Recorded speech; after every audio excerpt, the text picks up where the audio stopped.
আজকের যে বিষয় সেটা হচ্ছে স্বীকৃতি।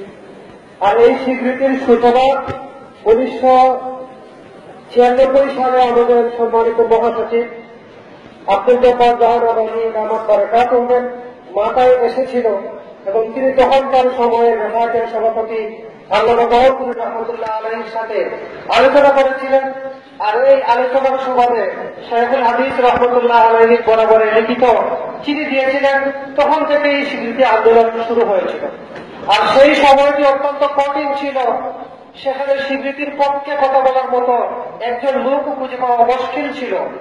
সেই কঠিন একটি বিষয়কে আজকে বাংলাদেশের প্রতিটি আলেম স্বীকৃতির সপক্ষে জনশক্তি গড়ে তোলা সক্ষম হয়েছে।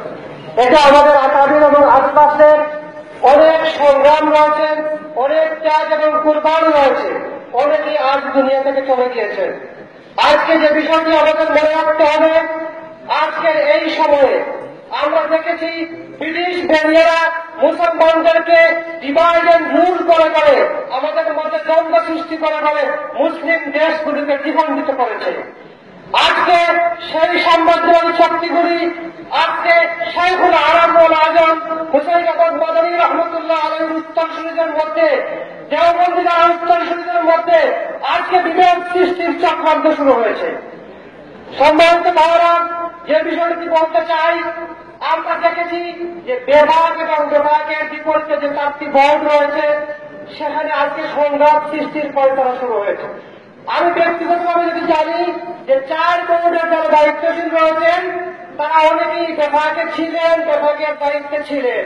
তারা আমাদের কওমি দ্বারার সন্তান, দেওবন্দের সন্তান। আজকে এই ধারার মধ্যে কেন বিবাদ সৃষ্টি হয়, আজকে আমাদেরকে সেই কারণগুলি খুঁজে বের করতে হবে।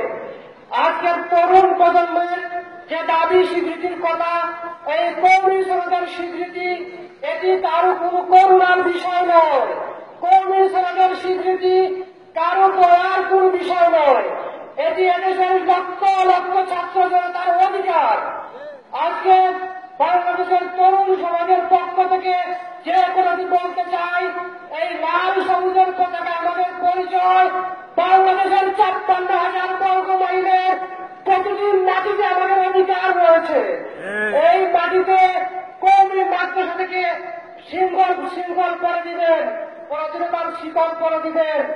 আমরা দেখেছি ব্রিটিশ বিরোধী আন্দোলনে উপমহাদেশের প্রতিটি গাছে এক একজন আলিমের লাশ তুলেছিল, কিন্তু এই ত্যাগের বিনিময়ে হলেও আজ পর্যন্ত কোন কওমি মাদ্রাসায় শিকল করানো সম্ভব হয়নি।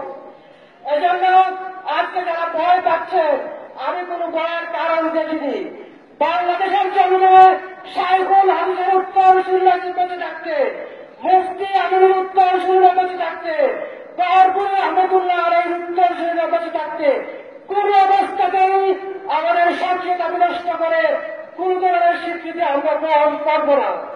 সংগ্রামী ভাইরা, পরিশেষে বলতে চাই, মুরব্বীদের মধ্যে একতলাফ হতে পারে, মত পার্থক্য হতে পারে।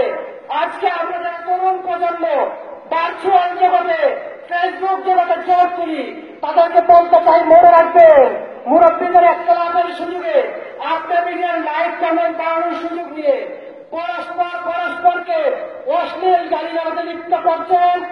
আল্লাহর দরবারে অবশ্যই আপনাদের জবাব দিতে হবে এবং এদেশের কওমি তরুণ প্রজন্মরা আপনার বিচার এই মাটিতে করবে ইনশাআল্লাহ।